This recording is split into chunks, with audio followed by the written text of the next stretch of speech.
sa pagsisimula nitong aking Hele. Natatabunan ng takot at pangamba. Hindi kayang tanggapin, yakapin. Nalulunod sa pag-alinlangan ng umulan ng niyebe sa Maynila.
Tago niyo na lang po ako sa pangalang Jen.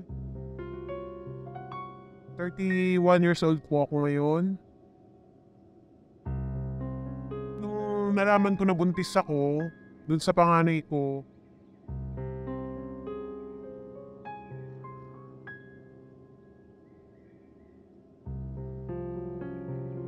kinabahan ako.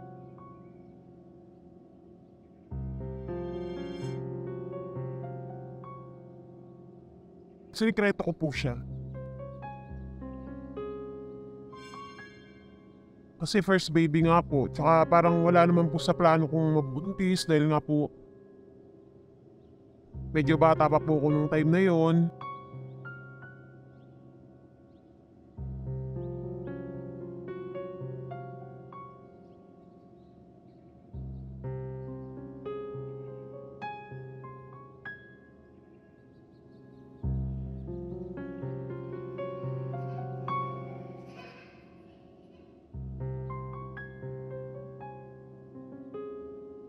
Hindi pa po talaga ako ready.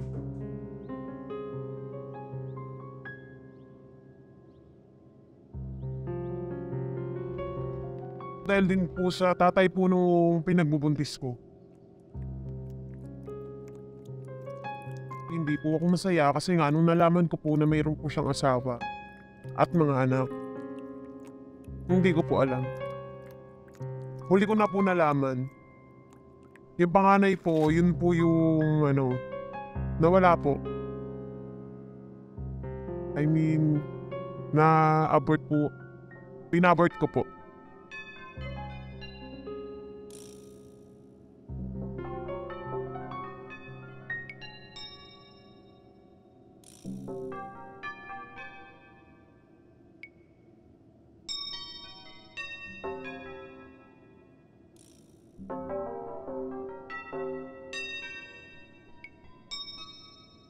May kaibigan po ako na lagi ko pong kasama sa inuman, sa gimikan, ganyan. Itatago ko na lang din po siya sa pangalang Inday po. 1 month old na po yung tiyan po noon nung naikwento ko po sa kanya, tas yun nga po yung in-advise niya. Buntis ako. Siya yung nagsabi sa akin na huwag mong ituloy yan kasi ikaw lang din ang mahihirapan yan. So, makinig po ako sa kanya. Ipalaglag mo. Wala po akong idea sa mga mangyayari. Akala ko po simpleng iinom lang ng gamot o ano man. Akala ko ganun lang po kadali. So, kaya nag-go po ako dun sa desisyon niya po. Sa in-advise niya po sa akin na magpa-abort.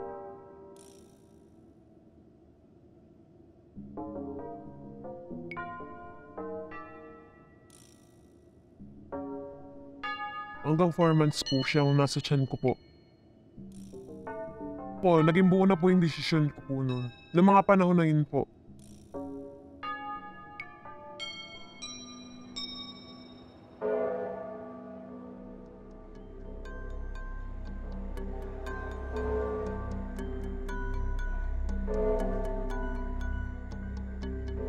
Ang nangyari po kasi noon, pumunta po kami dun sa may simbahan po ng Quiapo.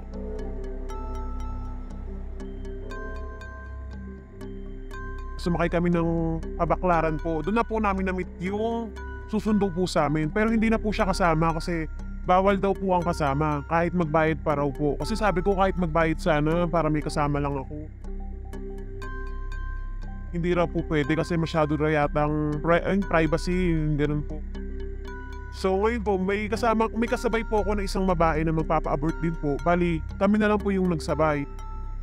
May sumundo po sa amin na nakaban po.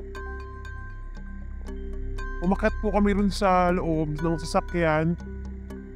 Tapos yung driver po hindi po namin nakikita kasi may harang po. Nilagyan po kami ng piring sa mata. Pinatanggal po sa amin yung cellphone. Natakot. Doon ako natakot. Doon na po talaga ako natakot kasi parang kahit ano, kung ano man yung mangyari sa'yo, parang wala kang ligtas ba?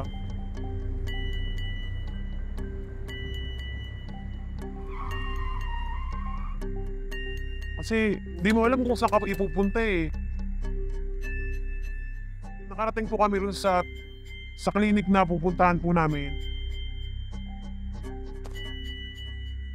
Pagbaba po namin doon, kinapkapan po kami lahat. Baka may camera daw po sa loob ng katawan po namin. Ganun po. Pinunta po kami sa CR, hinubaran. Then pag akyat po, ayun na po. Nandun na po yung clinic, inantay lang po namin yung doktor. Nung mismong nandun na po ako sa clinic, nung pinabuka na po nung doktor yung legs ko, doon ko po sinabi na, Dok, hindi ko na po kukunin yung pera. Basta ayoko na po, uwi na lang po ako. Yan yung po yung unang-unang araw na naramdaman ko na nag-kick po siya sa tiyan ko. First time na naramdaman ko po na may gumalaw sa tiyan ko po. Sabay piningilan po ko ng doktor. Sabi po niya, hindi, buka anong dahilan mo baka para mag-back out ka? Bakit? Parang asset daw po ba ako? Ganun. Sabi ko, hindi po, sa inyo na po yung pera, uwi na lang po, ayoko na po. Hanggang sa ayaw na po kung payagan po ng doktor. Pinahiga po ako, tapos po, pinabuka po yung legs ko, then may nilagay po sila na parang bakal po, isinot po rin sa puwerta po namin, tapos may gamot. May ipapapili po kasi sa'yo, may anesthesia o walang anesthesia. Kung may anesthesia, magdadagdag ka, which is hindi ko naman kaya kasi nga wala na nga po kong pera. Kaya bali ang naging procedure ko po is yung walang anesthesia, kaya ramdam na ramdam ko po yung sakit. Para rin po nagbuntis ka, parang nagle-labor ka rin po. Kung masakit pong manganak, mas masakit pong magpalaglag. Nung naramdaman ko na po na parang may lalabas, tinawag ko po yung mga assistant ng doktor kasi wala po dun yung doktor ng mga oras na yun. Lumapit po sa akin, sabi po sa akin, akyat baba lang daw po ako sa hagdan para raw mas mababa po yung ano. Tas yun po, nung sinabi kong hindi ko na talaga po kaya, may binigay po silang arinolang malaki. Doon, pinaupo na po ako. Sakto naman po dating ng doktor. Ayun po, sabi ng ire, sa arinola. Yun na nga po, yung sobrang pag-ire ko, lumabas na nga po, baby po.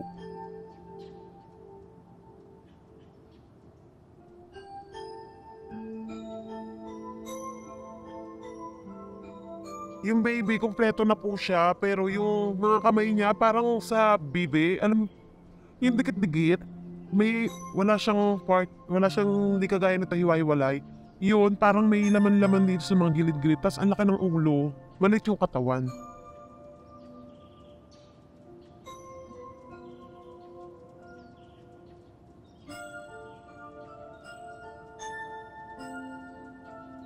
Naiyak po ako mismo talaga nung mga oras na po na yun. Naiyak po talaga ako kasi parang hindi ko po akalain na baby na po pala talaga siya. Kasi yun sa advice po kasi sa akin ng kaibigan ko, dugo pa lang daw po yun.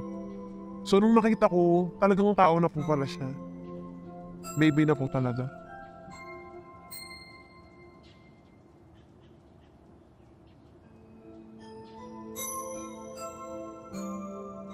Kung sila na po ang maglilibing, mag-a-add daw po ng 2,000. Tapos ngayon po, kung wala kang 2,000, iuwi mo siya. So bali, wala na naman po akong choice kundi iuwi po yung bata, nilagay po nila sa Pampers.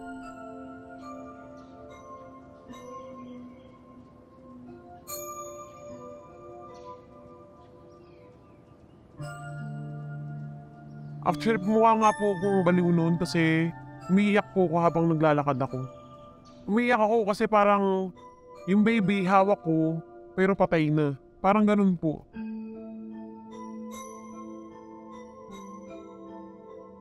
Yung nagsalo-salo po yung iniisip ko po na parang napakasama kong tao. Parang hindi makatarungan yung ginawa ko sa sarili ko, lalong-lalo na sa baby. Ayun po, medyo nalungkot po talaga ako. Araw-araw din po ako umiiyak, pati yung pamilya ko po. Medyo nagalit po sa akin. Pati po yung nanay tatay ko.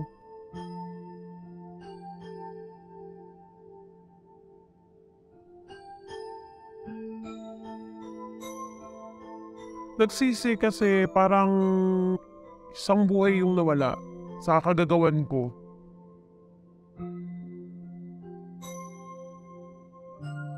Nung natapos po, parang yun po yung naging way ko para makalimutan yung lahat po nung nangyari. Nagtrabaho po ako.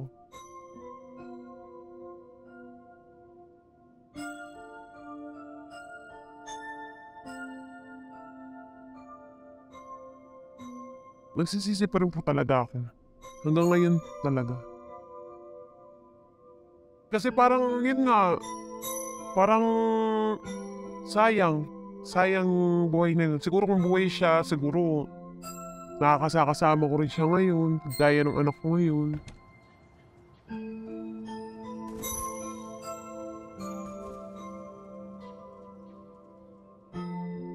Kung nasan man siya ngayon, sorry kasi ganun yung nangyari.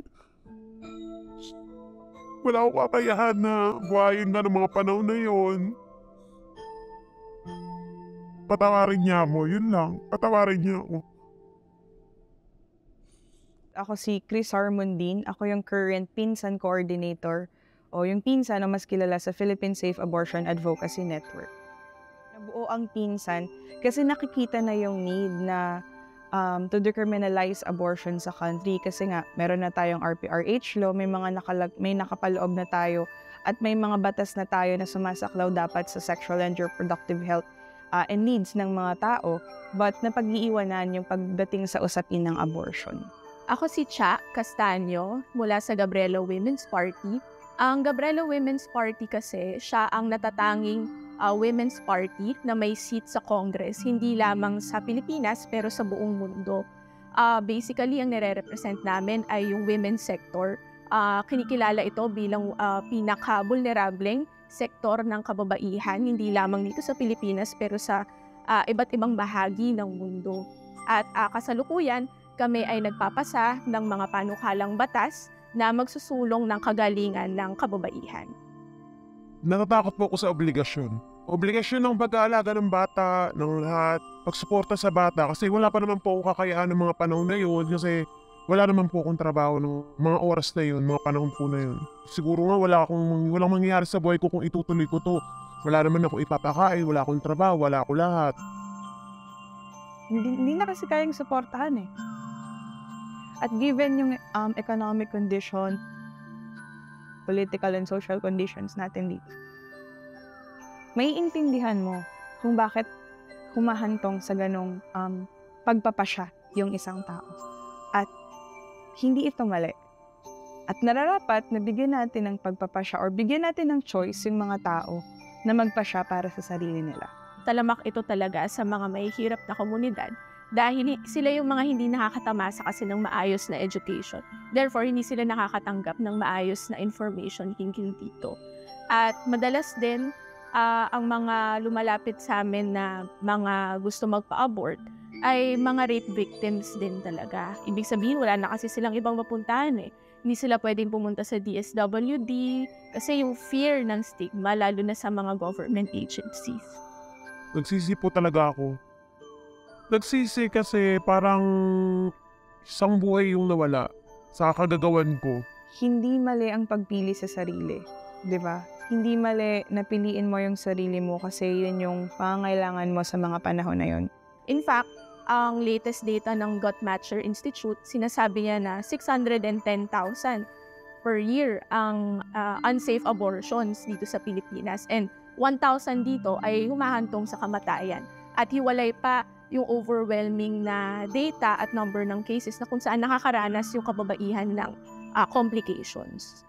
And halos 3 kada araw yung namamatay because of unsafe abortion complications. So kung titignan natin, masyadong mataas. And ang abortion kasi isa siyang medical procedure. It's a life-saving medical procedure na sobrang ang pagkamatay sa mula sa unsafe abortion ay pwedeng mapigilan.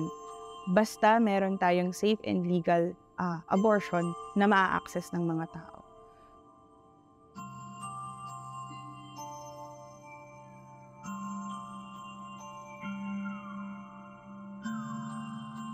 Hindi ako aware. Wala akong alam. Hindi ko alam na pwede pala ako talagang mabuntis.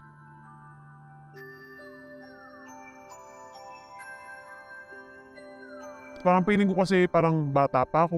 Parang wala akong alam sa ganyan. Meron naman po kasing tamang paraan para hindi ka magbuntis. Ba't hindi po kasi nila gawin yun? Para hindi na umabot sa punto na kailangan mo pa magpalaglag. May paraan naman para hindi ka magbuntis.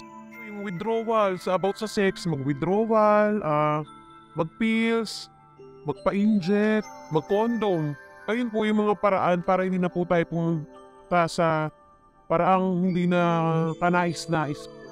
Pag wala silang information, pwede silang mag-engage sa mga risky behavior, pwede silang mag-engage sa unsafe sex or hindi protektadong pakikipagtalik.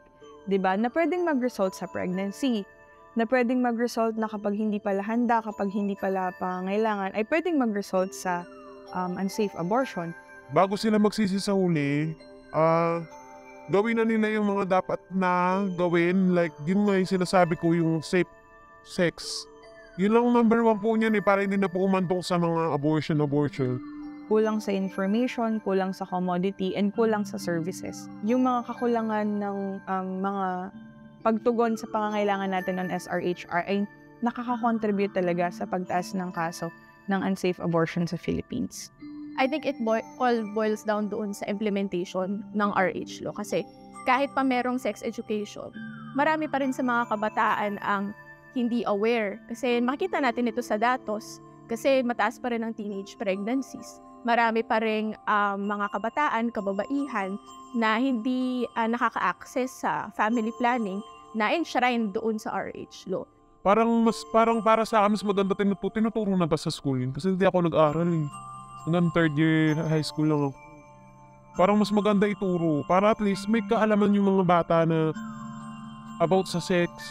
Para sa akin kasi, illegal na lang kasi Kaysa naman naghihirap yung mga yung mga taong nararanasan yung ganyang buhay na hindi nila magagawin yung ganun kasi masama o illegal, ganyan po. Tapos sila naman magsasuffer. Wala namang maitutulong yung mga taong nakapaligid sa kanila. Tama po, di ba? Pag dinicriminalize kasi yung abortion, ay yung health system natin ay magkakaroon ng drastic change. Kasi magkakaroon ka ng mga panibagong services eh. Before, this is illegal. Ngayon ay magiging legal na siya. So magkakaroon din dapat ng bukod dun sa mga services ay yung capacity building sa ating mga hospitals at medical professionals na syempre ay makaka-apekto rin sa lipunan dahil yung kababaihan ay magkakaroon na ng access sa reproductive health services. 'Di ba? Kagaya nga nung nabanggit natin kanina, kasi siya hindi lang siya basta isang dahilan lang kung bakit humahantong sa pagpapasya ng abortion yung isang tao. Yun nga, we are claiming that we are changing the narrative. Kasi napag-uusapan na may mga ganito na. May mga usapin na on abortion and pinag-uusapan na siya publicly.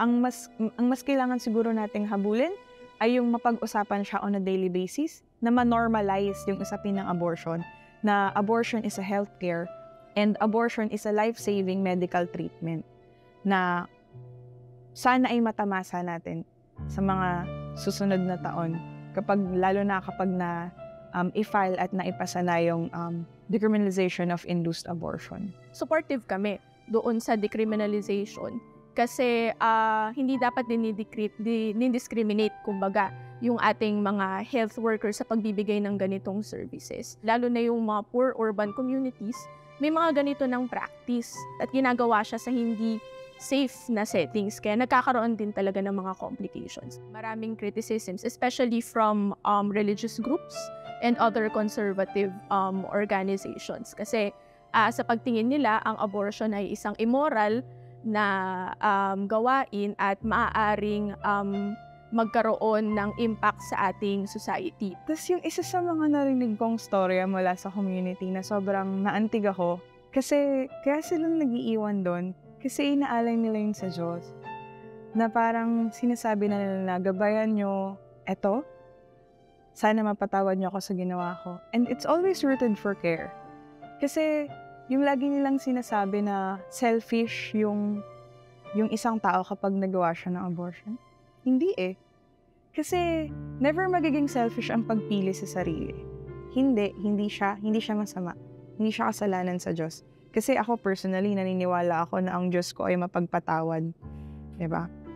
At nararapat na bigyan natin ng pagpapasya or bigyan natin ng choice yung mga tao na magpasya para sa sarili nila.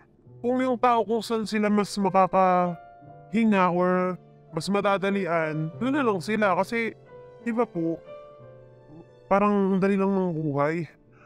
May choice ka gusto niyang gawin to. Okay lang, kasi buhay niya naman yun. Parang yun nga po, walang pakialaman.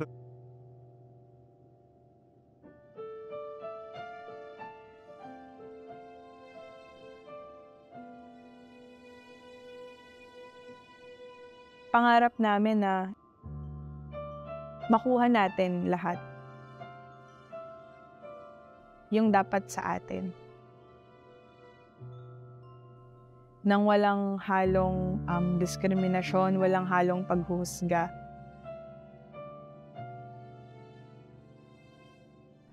Kundi may respeto dun sa ating pagpapasya.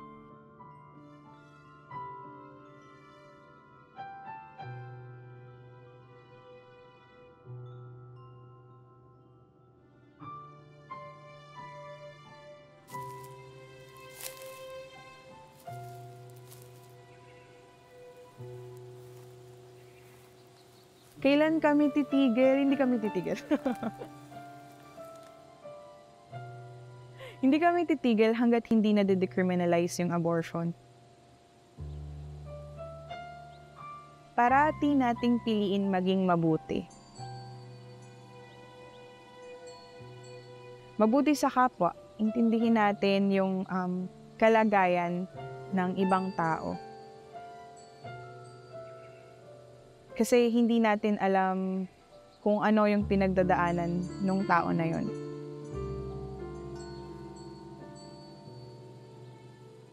maging mabuti tayo sa lahat. Lalong-lalo na sa sarili natin. Sa pagtatapos nitong aking heli, mawawala ng takot at pangamba. Hayaang tanggapin, yakapin, nang walang pag-aalinlangan ang pag-ulan ng niyebe sa Maynila.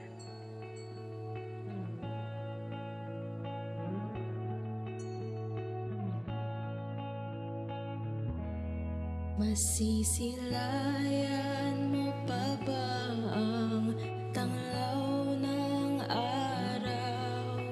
Kung malalim ang gabi at binabalot ng ginaw, ang init ng iyong yakap ay hindi naramdaman. Matapos malinlang noong ako'y walang muwang, nawa'y marinig mo itong aking hele, kasabay ng pagbuhos ng niyebe.